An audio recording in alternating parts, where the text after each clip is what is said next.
Captain Jake Morrison stood on the bridge of the UES Defiance and watched the alien ships approach through the main screen. The human fleet waited near Jupiter's orbit, 3 ships that looked small compared to what was coming toward them. Morrison had been chosen to lead this first meeting because he stayed calm under pressure, but even he felt nervous as the massive alien vessels drew closer. The alien ships were beautiful in a way that human ships were not. The Zephyrian cruisers looked like they were made of crystal and light, their hulls smooth and elegant. The Kelleran dreadnoughts were huge metal beasts that seemed to bend space around them. The Vortani destroyers moved like dancers, quick and graceful through the void of space. All of them made the human ships look like crude boxes floating in the darkness. Lieutenant Amy Rodriguez checked her weapons console and shook her head. The alien ships were at least 3 times larger than anything in the human fleet. Chief Petty Officer Ben Taylor walked over from the engineering station and looked at the readings with worried eyes. The power signatures coming from the alien vessels were off the charts compared to what human technology could produce. Morrison pressed the communication button and sent a message to the lead alien ship. His voice was steady and professional as he spoke into the microphone. The humans had practiced this moment for months, preparing for the day when they would meet other intelligent species among the stars. Earth had sent its best diplomats and scientists, but Morrison knew that military strength would matter more than words if things went wrong. The response came back in perfect English, which surprised everyone on the bridge. The aliens had been watching human communications for years, learning their languages and studying their culture. The voice that came through the speakers was smooth and musical, nothing like any human voice Morrison had ever heard. Admiral Kextar of the Zephyrian fleet introduced himself as the representative of the Galactic Coalition. He welcomed humanity to the larger universe, but his tone suggested that he was talking down to children rather than equals. The alien commander asked to see more of the human fleet, curious about their primitive vessels that looked so different from proper starships. Morrison ordered his other 2 ships to move closer so the aliens could get a better look. The UES Thunder and UES Lightning took positions on either side of the Defiance, their hulls covered in thick armor plating and weapon systems that looked ancient compared to alien technology. The human ships were built for function rather than beauty, with angles and edges that served practical purposes rather than artistic ones. The reaction from the alien fleet was immediate and humiliating. Sounds that could only be described as laughter came through the communication channels as the various alien species got their first close look at human engineering. The Zephyrians made musical sounds that seemed amused, while the Kellerans produced deep rumbling noises that suggested they found something very funny. Admiral Kexatar spoke again, his voice filled with barely contained amusement as he commented on human ship design. He called the human vessels crude metal boxes that looked like they belonged in a museum rather than in active service. The alien commander seemed particularly entertained by the fact that humans still used kinetic weapons, projectile systems that threw pieces of metal at enemy targets. The Kelleran representative, a being called Commander Vexthul, joined the conversation with his own observations about human technology. He joked that human armor was thicker than human intelligence, suggesting that the species had chosen brute force over elegant solutions to the problems of space combat. The massive Kelleran ships seemed to pulse with energy as their commander spoke, demonstrating the kind of power that made human vessels look like toys. The Vortani added their own comments through their representative, a creature whose name sounded like wind chimes in a storm. They observed that human ships looked like flying scrapyards, collections of metal and weapons bolted together without any sense of style or efficiency. The graceful Vortani destroyers seemed to dance around the human fleet, as if to emphasize the difference between their approaches to starship construction. Morrison listened to all of this without changing his expression, though he could feel the anger building among his crew. Rodriguez gripped her console harder than necessary while Taylor muttered under his breath about alien arrogance. The human captain knew that showing emotion would only make things worse, so he maintained his professional demeanor and waited for the aliens to finish their jokes. When the laughter finally died down, Morrison made his request for peaceful passage through Coalition space. He explained that humanity wanted to explore the galaxy, establish trade relationships, and learn from other species. The human captain spoke of mutual benefit and shared knowledge, hoping that the aliens would see past their initial impressions and recognize humanity's potential as partners. Admiral Kekstar's response was polite but dismissive. He suggested that humans should upgrade their technology before attempting to join galactic civilization, comparing their current ships to primitive tools that had no place among modern vessels. The alien commander implied that humanity might be welcome in the coalition someday, but only after they had learned to build proper starships and abandoned their crude approach to space travel. The meeting ended with the alien fleet departing as quickly as it had arrived, leaving the human ships alone near Jupiter. Morrison watched them go and felt something cold settle in his stomach. The aliens had made their position clear without directly threatening anyone, but the message was obvious. Humanity was not ready to join the galactic community, and their technology was so primitive that other species found it amusing rather than threatening. As the alien ships disappeared into hyperspace, Morrison turned to his crew and saw the same thoughts reflected in their faces. The first contact had not gone as anyone had hoped, and the humans were left to wonder what would happen next. The galaxy was vast and full of species that saw humanity as backward and weak, a situation that could lead to serious problems if not handled carefully. Rodriguez broke the silence by asking if they should report back to Earth immediately. Morrison nodded and gave the order to return home, knowing that the news would not be welcome, but understanding that humanity needed to know what they were dealing with among the stars. 3 months had passed since the humiliating first contact with the Galactic Coalition, when the emergency signal reached Earth. The UES New Haven, a massive transport ship carrying 15,000 human colonists to a new world, had sent out a distress call from the edge of known space. The message was brief and terrifying, reporting that alien ships had surrounded them and were demanding surrender. Captain Jake Morrison received the orders while his fleet was resupplying at Luna Station. Admiral Sarah Blake herself had called him into her office, her face grim as she explained the situation. The New Haven had been traveling along what humans thought was a safe route when Kelleran raiders had appeared out of nowhere, overwhelming the transport's minimal defenses and forcing it to stop. Morrison felt his blood run cold as he read the intelligence reports. The Kellerans were the same species that had laughed at human ships during first contact, the ones who had joked about human armor being thicker than human intelligence. Now they were threatening innocent civilians, testing humanity's resolve, and treating human lives as if they meant nothing. The human captain gathered his crew and explained the mission. They would take the Defiance, Thunder, and Lightning to the Centauri belt where the New Haven was being held. Lieutenant Amy Rodriguez checked her weapons systems twice, making sure everything was ready for combat. Chief Petty Officer Ben Taylor ran diagnostics on all ship systems, knowing that they might need every advantage they could get. Captain Lisa Hayes of the Thunder and Captain Chris Walker of the Lightning joined Morrison for a final briefing before departure. The 3 human officers studied the intelligence data and planned their approach, but everyone knew they would be outnumbered if shooting started. The Kelleran fleet was reported to contain at least 12 heavy cruisers, each one larger and more heavily armed than any human vessel. The journey to the Centauri belt took 2 days at maximum speed. Morrison spent the time reviewing everything humanity knew about Kelleran technology and tactics, which was very little. The aliens used plasma weapons that could burn through most known materials, and their ships were protected by energy shields that seemed nearly impenetrable. Human intelligence estimated that a single Kelleran cruiser could destroy several human ships in a straight fight. When the human fleet finally reached the coordinates where the New Haven had been captured, the IASM scene was worse than anyone had imagined. The massive transport ship hung dead in space, its engines dark and its hull scarred by weapon impacts. Dozens of smaller alien vessels surrounded it like predators circling wounded prey, while the great Kelleran cruisers maintained a loose formation nearby. Morrison opened communications and demanded to speak with the Kelleran commander.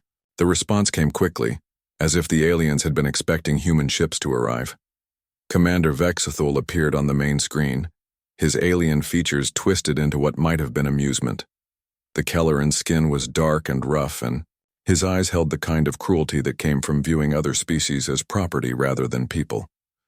The alien commander wasted no time with pleasantries, instead launching into a speech about human weakness and Kelleran's superiority. He explained that the New Haven's passengers were being processed for slavery, sorted according to their potential value in various markets across Coalition space. The strongest would become laborers, the smartest would serve as technicians, and the rest would find whatever purpose their new masters decided for them. Morrison kept his voice level as he demanded the immediate release of all human civilians. He explained that the transport ship had been traveling through what humanity considered neutral space, and that the attack was an act of war against innocent people who posed no threat to anyone. The human captain offered to negotiate for the colonists' freedom, suggesting various forms of compensation that might satisfy Kelleran interests. Commander Vexthol's response was laughter, the same musical cruelty that had echoed through space during first contact. The alien commander found the idea of negotiating with humans to be absurd, comparing it to bargaining with livestock. He gestured toward his fleet of 12 heavy cruisers and asked what 3 primitive human ships could possibly do against such overwhelming force. The Kelleran ships were impressive, their hulls gleaming with the kind of technology that human engineers could barely understand. Energy discharges flickered along their weapon arrays, and their shields created distortions in space that made them seem larger and more threatening than they already were. Each cruiser was easily 4 times the size of a human vessel, and their combined firepower could reduce Morrison's entire fleet to scrap metal in minutes. Morrison tried a different approach, appealing to whatever sense of honor or decency the Kellerans might possess. He pointed out that the colonists were civilians with no military value, people who had been seeking nothing more than a new home among the stars. The human captain suggested that enslaving innocent families would bring shame upon the Kelloran people and damage their reputation among other coalition species. This only seemed to amuse Commander Vexthul even more. The alien explained that humans clearly did not understand how the galaxy worked, that the strong took what they wanted from the weak without worrying about reputation or shame. He described the coalition as a place where species earned respect, through power rather than through moral appeals, and suggested that humanity's weakness made them natural prey for stronger civilizations. The situation took a darker turn when the Kelleran commander decided to demonstrate his seriousness. He ordered his crews to select 10 human colonists from the New Haven's cargo holds and prepare them for public execution. The aliens would broadcast the killings across all coalition channels, showing the galaxy what happened to species that were too weak to protect their own people. Morrison watched in horror as the alien screens showed frightened human families being dragged from their temporary prison aboard the New Haven. Children cried for their parents while adults tried to shield the young ones from what was happening. The Kellerans treated their prisoners like animals, pushing them around with energy prods and laughing at their fear. Commander Vexthul gave Morrison one final chance to surrender, explaining that the human fleet could avoid destruction by acknowledging Kelleran superiority and accepting their fate. The alien commander suggested that Morrison and his crews would make excellent slaves themselves, their military training making them valuable property for the right buyers. All they had to do was lower their shields and prepare to be boarded. The human captain looked at his crew and saw the same cold anger reflected in every face. Rodriguez had her hand hovering over the weapons controls, waiting for orders. Taylor was already rerouting power to defensive systems, preparing the ship for combat. Throughout the bridge, trained military personnel were making the same decision that Morrison himself had already reached. Morrison turned back to the communication screen and looked directly into Commander Vexthul's alien eyes. His voice was quiet but carried the weight of absolute certainty as he delivered his response. The human captain spoke words that would be remembered long after the battle was over, words that would change the galaxy's understanding of what humanity was capable of when pushed too far. The die was cast and there would be no turning back from what came next. Captain Jake Morrison looked at Commander Vexthul through the communication screen and spoke with the calm voice of a man who had made an irreversible decision. His words were simple and direct, carrying a weight that the alien commander would not understand until it was too late. Morrison told the Kelleran that he should have accepted surrender terms while he still could. The alien commander's response was immediate laughter, the same musical mockery that had become familiar to human ears over the past months. Vexathul gestured toward his fleet of 12 massive cruisers and asked what 3 primitive human ships could possibly do against such overwhelming superiority. The Kelleran vessels began moving into attack formation, their energy shields glowing brighter as weapon systems came online. Morrison closed the communication channel and turned to his crew. Lieutenant Amy Rodriguez was already at her weapons station, her fingers dancing over controls that most aliens would have found crude and primitive. Chief Petty Officer Ben Taylor had diverted all available power to weapon systems, following protocols that human engineers had developed specifically for this type of situation. The human captain opened a channel to the Thunder and Lightning, speaking briefly with Captains Hayes and Walker. The 3 ship commanders had trained together for years, practicing maneuvers that the galaxy had never seen before. Their vessels moved into a triangular formation that looked defensive to alien eyes, but served a very different purpose in human tactical doctrine. Commander Vexthul's fleet approached with the confidence of predators who had never encountered serious resistance.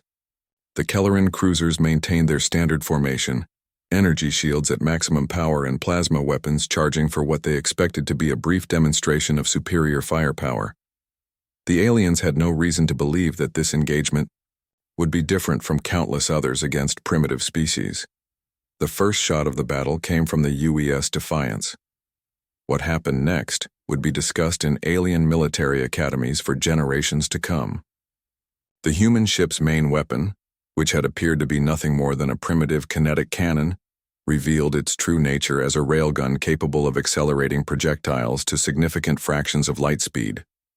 The depleted uranium round struck the lead Kelleran cruiser's shields and passed through them as if they were made of paper. The projectile tore through the alien ship's hull with devastating effect, punching clean through multiple decks and emerging from the other side, in a spray of molten metal and atmosphere. The Kelleran vessel, which moments before had been a symbol of technological superiority, began breaking apart as secondary explosions rippled through its interior. Rodriguez's targeting computer was already tracking the next target as the first enemy ship died. The human weapons officer had spent years studying alien ship designs, identifying weak points and optimal impact angles. Her second shot struck a Kelleran cruiser near its main reactor, and the resulting explosion lit up space like a brief star. The alien formation dissolved into chaos as commanders who had never faced real combat tried to understand what was happening to their invincible ships. The Kellerans had expected their energy shields to protect them from primitive human weapons, but the railgun rounds were moving too fast and hitting too hard for the defensive systems to stop them. Captain Hayes opened fire from the Thunder, her ship's missile systems revealing capabilities that no alien had suspected. The weapons that had looked like simple rocket launchers were actually guided projectiles with nuclear warheads, each one capable of vaporizing a cruiser-sized target. The missiles moved through space like hunting animals, adjusting course to follow their prey even as the Kelleran ships tried to evade. The Lightning, under Captain Walker's command, demonstrated yet another surprise that human engineers had built into their seemingly primitive vessels. Particle beam weapons that had been dismissed as crude lasers revealed their true power as they sliced through alien hulls like knives through fabric. The beams were invisible in space until they struck their targets, creating brilliant flashes as metal vaporized under intense energy. Commander Vexthul's voice came through the communication channels, no longer filled with laughter but with growing panic as he tried to coordinate a response to weapons that behaved nothing like what his species had expected. The Kelleran commander ordered his remaining ships to concentrate fire on the human vessels, but his crews were discovering that human defensive systems were as deceptive as their weapons. The human ships absorbed hits that should have destroyed them, their thick armor plating revealing itself to be reactive material designed to detonate incoming energy weapons before they could penetrate to vital systems. What the aliens had mocked as excessive armor turned out to be sophisticated protection that neutralized plasma bolts and absorbed particle beam strikes. Taylor's engineering teams worked with practiced efficiency to repair damage and maintain system function even as the ship shook under enemy fire. The human vessels had been designed with damage control in mind, their internal structure compartmentalized to prevent catastrophic failures. Redundant systems kicked in when primary ones were damaged, keeping weapons and shields operational even after taking hits that would cripple alien ships. The battle continued for 12 minutes that felt like hours to the participants. One by one, the Kelleran cruisers were reduced to debris and escape pods as human weapons found their marks with surgical precision. The aliens discovered that their opponents had been studying Coalition technology for months, identifying weaknesses and developing countermeasures that negated every advantage the Kellorans thought they possessed. Rodriguez's final shot of the engagement struck Commander Vexthol's flagship, just as the alien commander was preparing to abandon ship. The railgun round penetrated the cruiser's command section and detonated the emergency power cells, creating an explosion that could be seen from the captured New Haven. The Kelleran fleet, which had seemed so formidable just minutes before, was reduced to wreckage and lifeboats drifting through space. The silence that followed was broken only by distress signals from surviving Kelleran crew members, aliens who had gone from predators to victims in less time than it took most species. To warm up their weapons, Morrison ordered his ships to begin rescue operations, demonstrating the same humanitarian principles that had led to this confrontation in the first place.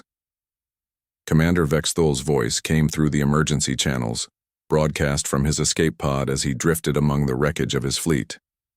The alien commander's words were barely audible, spoken in the tones of someone whose understanding of the universe had just been shattered. He asked a question that would haunt Coalition leadership for years to come.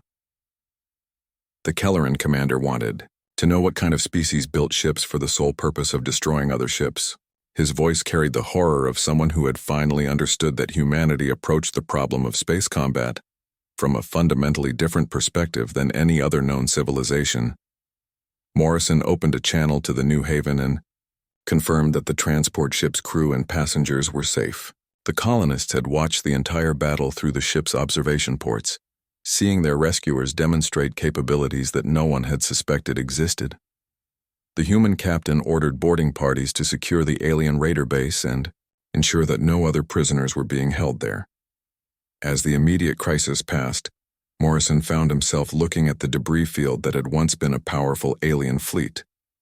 The engagement had proven something that humanity had suspected but never been able to demonstrate, that their approach to military technology was fundamentally different from what the galaxy considered normal. The implications of what had just happened would ripple through Coalition space, changing the balance of power and forcing other species to reconsider their assumptions about the primitive newcomers from Earth. The first shot had been fired, and the galaxy would never be the same. News of the Kelleran defeat spread through Coalition space like wildfire, carried by merchant ships and communication relays to every civilized world in the galaxy. The initial reports were so unbelievable that most species dismissed them as propaganda or misinformation. How could 3 primitive human ships destroy an entire Kelleran raiding fleet without suffering any critical damage themselves? Admiral Kextar received the first confirmed reports while attending a cultural exchange on the Zephyrian homeworld. The elegant alien commander read through the survivor testimonies with growing disbelief, unable to reconcile what the witnesses described with his own observations of human technology. The ships he had mocked just months before had apparently demonstrated capabilities that defied everything the Coalition understood about primitive civilizations. The Zephyrian admiral convened an emergency session of the Coalition War Council, bringing together military leaders from all major species to discuss what had happened in the Centauri belt. The council chambers filled with representatives who had never considered humanity to be a serious threat, beings who were now forced to reconsider their assumptions about the galaxy's newest arrivals. Commander Texanol of the Vortani fleet questioned the accuracy of the reports, suggesting that the Kellerans had simply made tactical errors or been caught completely off guard. The graceful Vortani had built their reputation on speed and maneuverability, and they could not believe that crude human vessels had outfought ships designed by one of the galaxy's premier military cultures. High Admiral Zorthek of the Kelleran home fleet was less skeptical than his colleagues, having personally reviewed the testimony of survivors from Vexthol's destroyed command.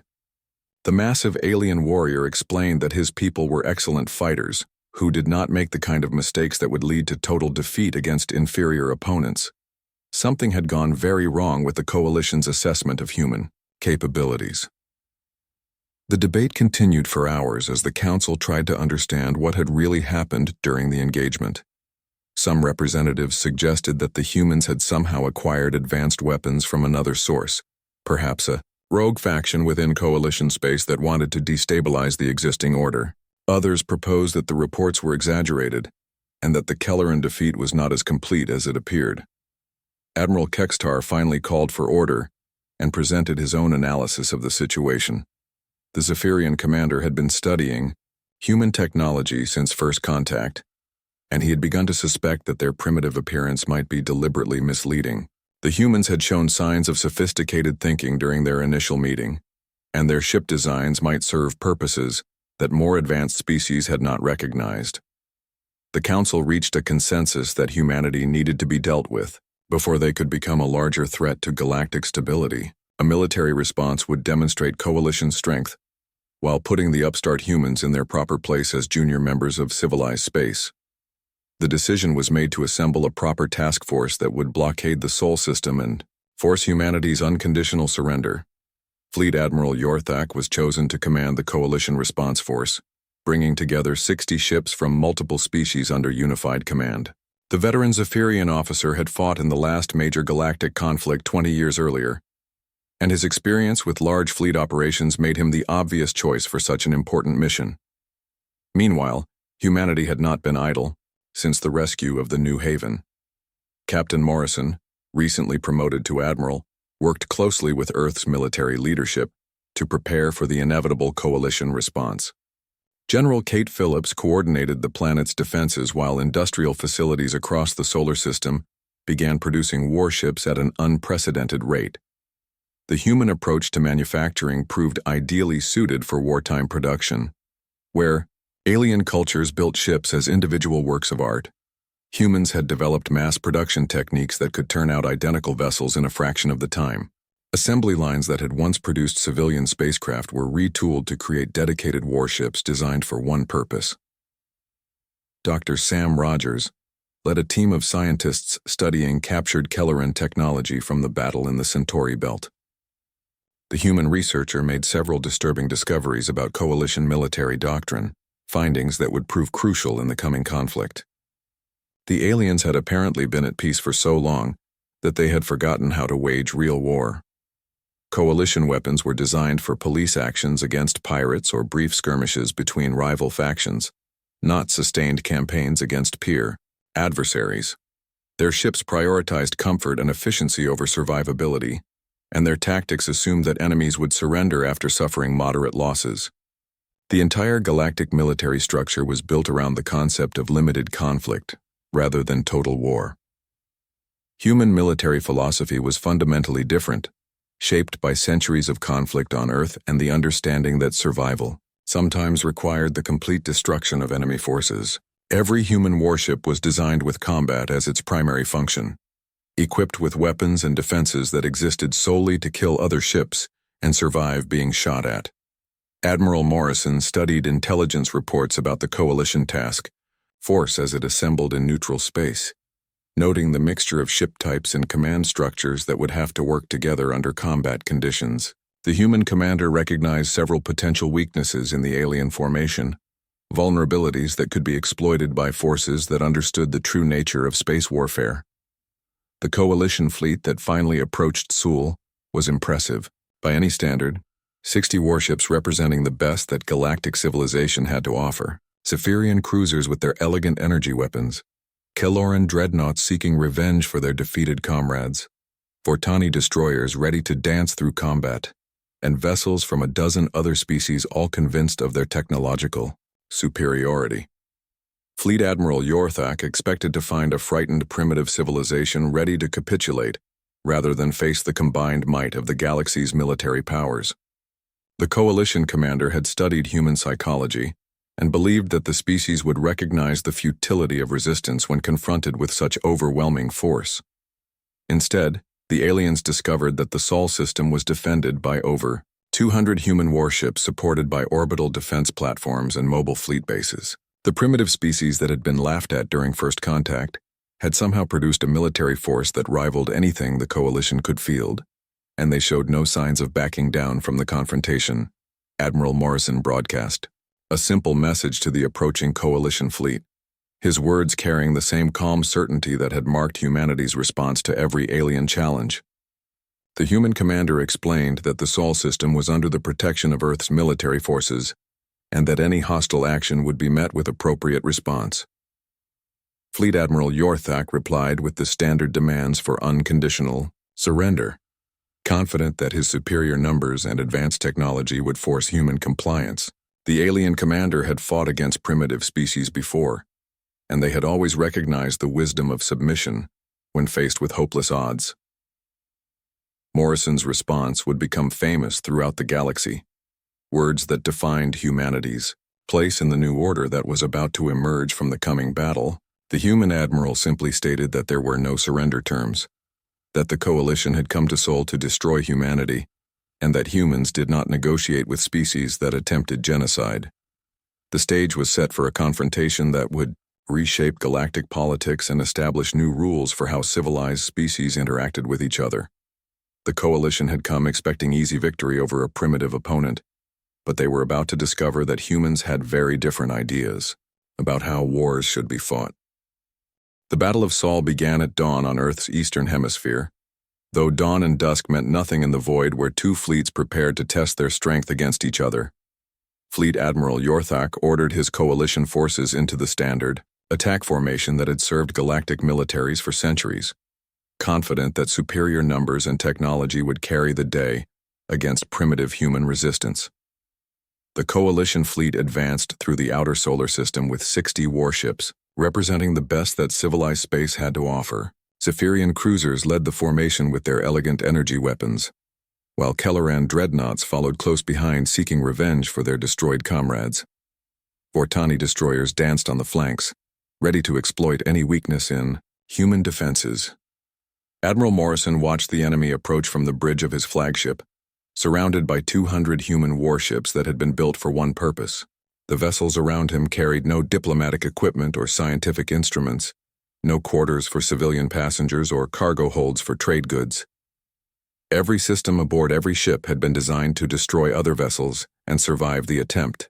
The first phase of the battle revealed the fundamental difference between coalition and human military doctrine. The aliens opened fire at maximum range with precision weapons designed to disable enemy ships without causing unnecessary casualties, expecting their opponents to surrender after suffering moderate damage. They had fought this way for generations, conducting what they considered civilized warfare between rational beings. Human ships did not respond with similar restraint. Admiral Morrison's vessels concentrated their fire on individual enemy targets, using overwhelming force to ensure complete destruction rather than mere disablement. Railgun rounds tore through alien hulls, while nuclear missiles vaporized entire sections of coalition cruisers. The humans fought as if the survival of their species depended on utterly annihilating every enemy vessel. Lieutenant Amy Rodriguez, now commanding her own destroyer, demonstrated the tactical innovations that human officers had developed during months of preparation. Her ship used gravity wells and asteroid debris as weapons, herding enemy vessels into kill zones where concentrated fire could eliminate them efficiently. The techniques were brutal by galactic standards but devastatingly effective against opponents who had never encountered total war. Captain Chris Walker's squadron pioneered the boarding tactics that would become legendary throughout coalition space. Human Marines trained to fight in damaged spacecraft environments stormed alien vessels that had been crippled but not destroyed, seizing control of enemy ships and turning their weapons against their former comrades.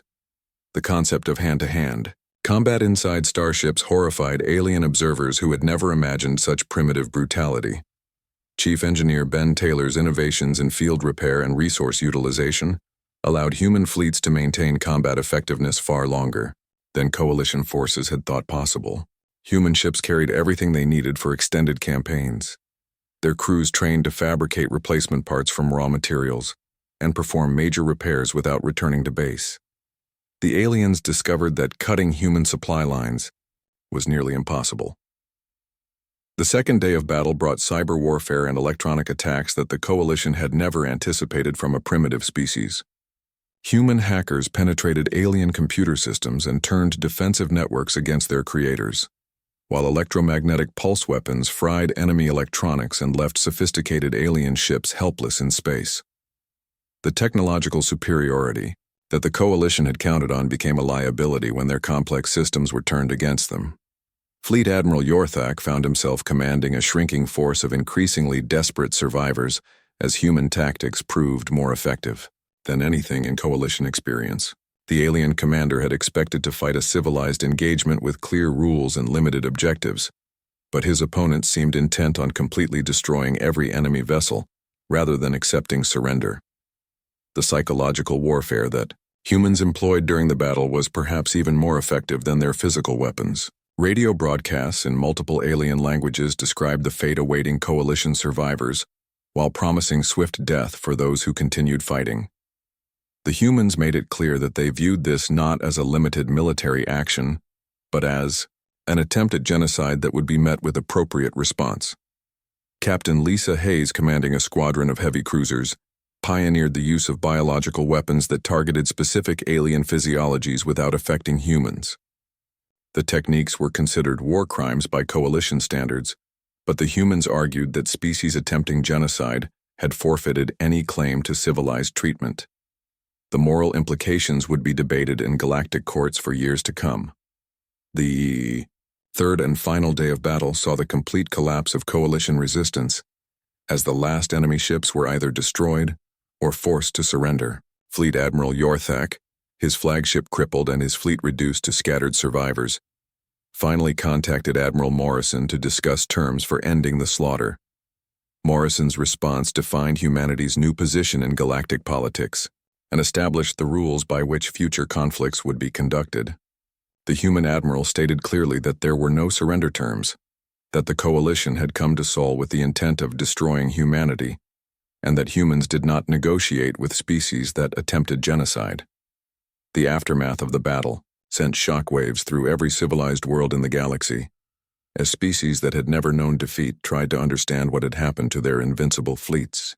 The Coalition government underwent emergency restructuring, as military leaders who had underestimated humanity were replaced by pragmatists who understood the new reality of galactic power. 6 months after the Battle of Sol, the Galaxy Coalition had been transformed into something completely different from what it had been before first contact with humanity. The elegant council chambers where aliens had once made decisions for primitive species now included human representatives who spoke as equals rather than supplicants seeking admission to civilized space. Captain Amy Rodriguez, now an admiral in her own right, reflected on how quickly the galaxy's perception of humanity had changed. The species that had been mocked for their crude metal boxes and primitive kinetic weapons now commanded the respect and fear of civilizations that had ruled space for millennia. Human ships were no longer laughed at, but studied by alien military academies trying to understand their effectiveness. The final scene of this transformation played out in a diplomatic meeting between Ambassador Helen Clark and former Admiral Kekstar, who had become an advocate for peaceful coexistence with humanity after witnessing the destruction of 2 Coalition fleets. The elegant Zephyrian admitted that his people had made a fatal error in judgment by assuming they understood human capabilities based on superficial observations. Kekstar explained the lesson that the entire galaxy had been forced to learn through bitter experience. They had looked at human ships and assumed they understood what they were seeing, thinking that primitive appearance meant primitive capability. The Coalition had forgotten that there were many ways to solve the problem of making other ships stop existing, and humanity had apparently spent considerable time thinking about that specific problem.